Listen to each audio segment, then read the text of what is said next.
श्री स्वामी समर्थ. स्वागत आहे तुम्हा सर्वांचं आपल्या मराठी यूट्यूब स्वामी संदेश वस्तू टिप्स या चॅनलमध्ये. आज आपण या व्हिडिओमध्ये 99% श्रीमंत लोक पौर्णिमेला करतात हे उपाय, तर कोणते उपाय आहेत हे जाणून घेणार आहोत. त्यामुळे तुम्ही हा व्हिडिओ शेवटपर्यंत नक्की पहा. चॅनलवर जर नवीन असाल तर सबस्क्राईब करा आणि असेच माहितीपूर्ण व्हिडिओ पाहण्यासाठी आपल्या बेल आयकॉनलाही प्रेस करा. श्री स्वामी समर्थ. श्रीमंत लोकांची दिनचर्या जर आपण पाहिली तर आपल्या लक्षात येईल की पौर्णिमा तिथी असेल, अमावस्या असेल, दिवाळीचा पाडवा, लक्ष्मीपूजन, दसरा हे श्रीमंत लोक काही विशेष उपाय करतात. मात्र हे केले जाणारे टोटके ते कुठेही सांगत नाहीत. त्यांची या टोटक्यांमुळे त्यांच्याकडील संपत्तीमध्ये, धनामध्ये सातत्याने वाढ होते. गरीब लोक मात्र आपल्या नशिबाला दोष देतात, देवी देवतांना कोटतात, देवतांवरती रुष्ट होतात. या उलट श्रीमंत लोक मात्र कितीही चढ उतार आले, कितीही अपसेट डाऊन झाले तरी सुद्धा देवावरची त्यांची निष्ठा कमी होत नाही आणि रोज देवी देवतांना धूप दीप दाखवतात. अगदी नित्य नियमाने त्यांना त्यांच्या आवडत्या फुलांचा हार सुद्धा अर्पण केला जातो. मग तुम्ही कल्पना करा, जर दररोज एखाद्या देवतेची अशा प्रकारे पूजा होत असेल आणि त्यातल्या त्यात त्यांच्याकडे लक्ष्मीची पूजा ही अवश्य होते, अगदी दररोज होते. आणि ज्या विशिष्ट तिथी असतात, अमावस्या असेल, पौर्णिमा असेल, या तिथींना तर अगदी विशेषत्वाने या देवी देवतांची पूजा त्यांच्या घरामध्ये, ऑफिसमध्ये केली जाते. तुम्ही थोडंसं निरीक्षण करा, बारकाईने पहा. तुम्हालाही या गरिबीच्या दृष्ट चक्रातून बाहेर पडायचं आहे, या गरिबाच्या शाखातून मुक्त व्हायचं असेल तर आपण सुद्धा या श्रीमंताचे अनुकरण करायचे हवं. यासाठी माझ्याकडे तर्क मागतील की एखाद्या देवतेची पूजा केल्याने श्रीमंत कसं होतंय, किंवा पौर्णिमेला केलेले हे उपाय कशा प्रकारे आपणाला श्रीमंत करू शकतात. मित्रांनो, या जगात दोन प्रकारच्या गोष्टी असलेल्या ज्या गोष्टी आहेत, ज्या तुम्हाला दिसतात, ऐकू येतात, तुमची जी पंचेंद्रिय आहेत त्यांना त्या जाणवतात, या गोष्टींना तर्क लावता येतो. मात्र काही गोष्टी ह्या तर्काच्या पलीकडे असतात, त्यांना तुम्ही तर्क लावू शकत नाही. त्या गोष्टींचं कारण तुम्हाला सांगता येत नाही. पौर्णिमा तिथी असते ही माता लक्ष्मीला प्रिय तिथी आहे. या तिथीला चंद्र आपल्या पूर्ण रूपामध्ये असतो, तो पूर्णपणे गोलाकार दिसतो. त्यामुळे तुम्ही पाहिलं असेल की समुद्राला उधाण येतं, समुद्राला भरती येते, संपूर्ण समुद्र खळबळला जातो. इतका मोठा प्रभाव या चंद्राच्या संपूर्ण भूतलावर पाण्यावरतीही पडतो. मनुष्याचे शरीर सुद्धा पाण्यानेच बनलेलं आहे. आपल्या शरीरात 70%हून अधिक पाणी आहे. त्यामुळे आपल्याला सुद्धा त्याचा प्रभाव नक्कीच पडतो. प्रत्येक प्राण्यावरही पडतो. ज्या लोकांना काही मानसिक त्रास होत असतील, मानसिक त्रास आहे, मेंटली डिस्टर्ब आहेत, असे लोक पौर्णिमेच्या दिवशी त्यांची स्थिती अजून खराब होते. याचा अर्थ चंद्र त्यांना वेड बनवतो असं होत नाही. जर तुम्ही एखाद्या विशिष्ट देवी देवतांची पूजा करताय, त्या पूजेमध्ये तुम्ही संलग्न होत आहे, तर तुमची ती पूजा अधिक प्रभावी ठरते.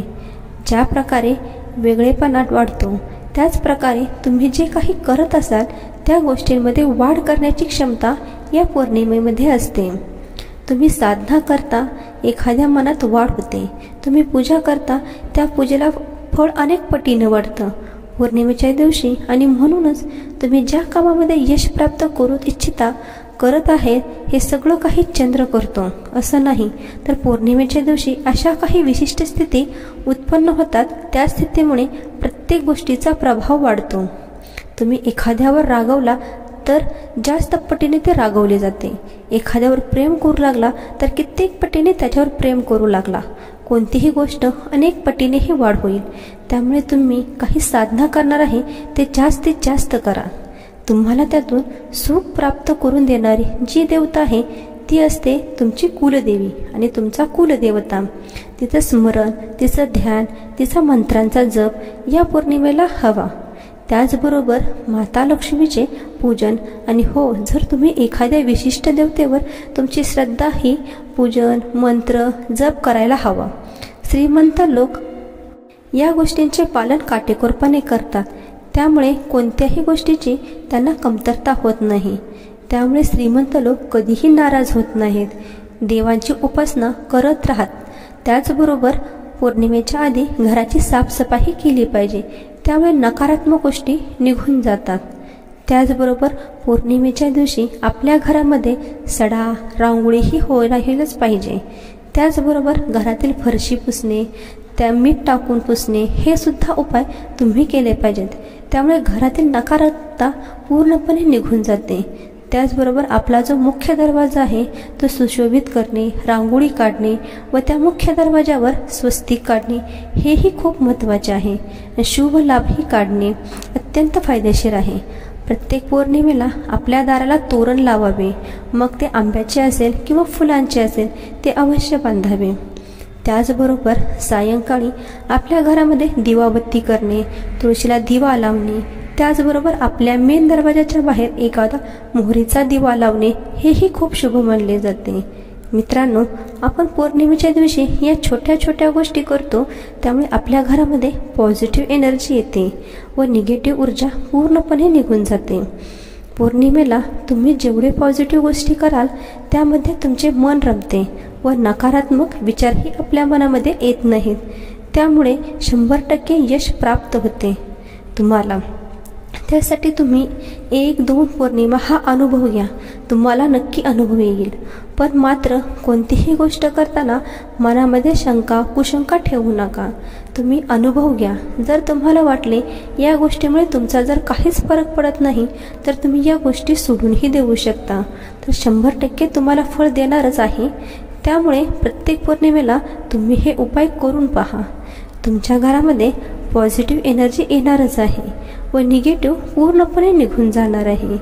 ही सर्व माहिती सांगणे हे तुमच्यामध्ये पॉझिटिव्ह एनर्जी निर्माण करण्यासाठीच आहे. यामध्ये कोणाचाही चुकीचा हेतू नसतो. तुम्ही जेवढे देवाचे नामस्मरण कराल तेवढे तुम्हाला जास्त फळ मिळणार आहे. तुम्हाला ही माहिती कशी वाटली कमेंटमध्ये मला नक्की सांगा. त्यामुळे तुम्ही पौर्णिमेच्या दिवशी जास्तीत जास्त देवाचे नामस्मरण करचाल तेवढे तुम्हाला त्याचे फळ जास्तीत जास्त मिळणार आहे. कारण की अमावस्या आणि पौर्णिमेला जेवढे तुम्ही देवाचे नामस्मरण करचाल त्या दिवशी तुमच्या घरामधून पूर्णपणे निगेटिव्ह ऊर्जा निघून जाणार आहे व घरामध्ये पॉझिटिव्ह वातावरण निर्माण होणार आहे. त्यामुळे तुम्ही आता येणाऱ्या पौर्णिमेला सुद्धा हे उपाय करून बघा. तुम्हाला फळ 100% मिळणार आहे. आणि मला नक्की कमेंटमध्ये सांगा पौर्णिमेच्या दिवशी तुम्ही जे काही नामस्मरण करणार आहेत त्यामुळे तुम्हाला काय फळ मिळाले आहे, तुम्हाला कोणती पॉझिटिव्ह एनर्जी घरामध्ये मिळाली आहे, तुमच्या घरामध्ये कोणते शुभ कार्य होणार आहे हे मला नक्की कमेंटमध्ये सांगा. तुम्हाला ही माझी माहिती कशी वाटली मला कमेंटमध्ये सांगा. जर तुम्हाला आवडली असेल तर आपल्या चॅनलला सबस्क्राईब करा. श्री स्वामी समर्थ. अवधूत चिंतन. श्री गुरुदेव दत्त.